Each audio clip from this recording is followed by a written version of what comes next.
What a rock star. She really lights up the room when she walks in. And Brianna, thank you for sharing your story. I just want to give you a round.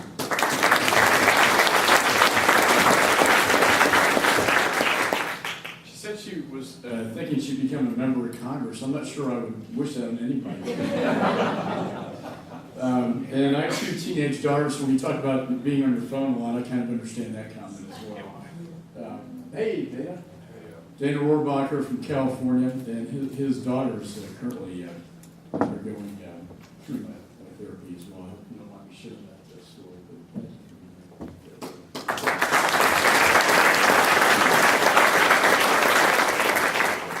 but it's interesting. Brianna, like I said, she lights up a room, and we were Linda, who is on the board, MD Anderson, myself. G.K. Butterfield, Mike Kelly, we were trying to get this bill passed, Creating Hope Act, that Nancy Goodman actually brought to my attention. It's really a brilliant idea. I don't like to take credit for it, but at least I can help push it through Congress. And it incentivizes the drug companies to manufacture these drugs for childhood cancer kids rather than a mandate. And it's been interesting and very successful. But getting that through the Congress was not as easy as you would think. And we had a lot of roadblocks and on both sides of the aisle and the committees and so forth. So we brought out our secret weapon, and it was Brianna. We literally took her on the House floor in violation of the House rules and had her lobby members of Congress. And so she went up to Nancy Pelosi on the floor at that time, and we said, that's kind of a big fish if you can get her to sign on this bill. And I'll be darned if she didn't get Nancy Pelosi to sign it on that.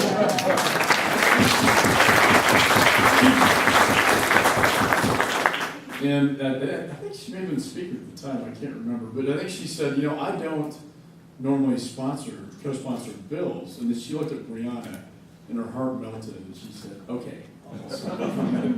So we knew we had that going for us, and then the names gradually climbed. We went office to office, worked very hard to get this done.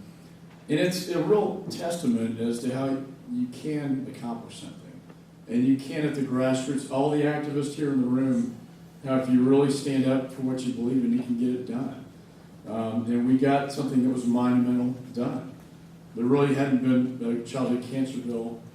We had the Carolyn Price Walker bill passed. This was the second piece that has passed.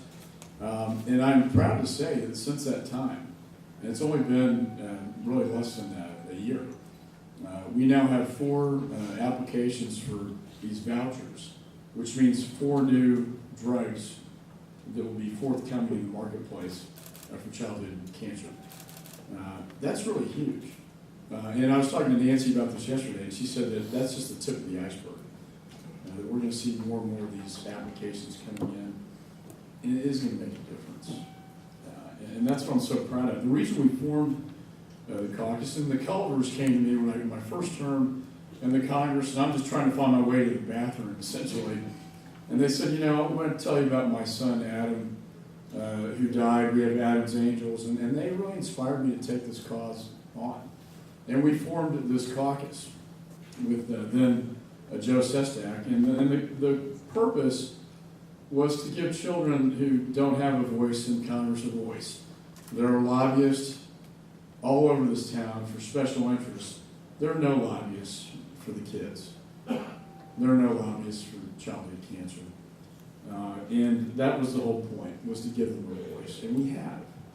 And it's been I think that Gavin mentions our 4th year. Thanks for sharing your story about Evan. I mean, that is, and you hear these stories all the time. I hear them all the time. And I know Chris does as well, being the co-chair, and you want to do something about it. And I know we're going to hear from a lot of medical experts as well.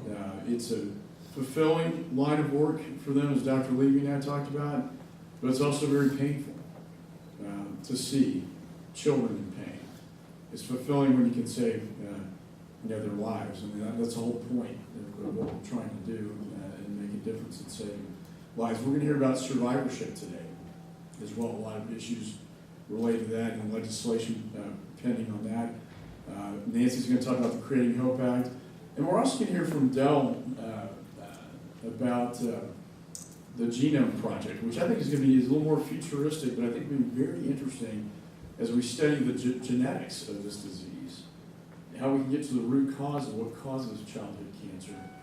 And it's really, from a scientific, as we sit here in the science, space, and technology room, very appropriate that we discuss the future. And I think the future is very bright. The future is very bright to eradicate this disease once and for all. The disease that kills more children than any other cause in the world. It's not just in the United States, it's in the world. And so I'm just proud to be here. I could recognize everybody in the room, but we all know each other. Proud to be a co-chair with my good friend, Chris Van Hollen. I kind of joked earlier, we were on one of the Sunday talk shows, and we were talking to the moderator beforehand. He said, okay, no, we're all on these issues. Well, we actually kind of agree on a lot of these issues. He said, well, that's not a good thing. We need to get 2 more members of Congress that can spar more. But that's our relationship, and that's the nature of this issue as well. It's a very bipartisan issue.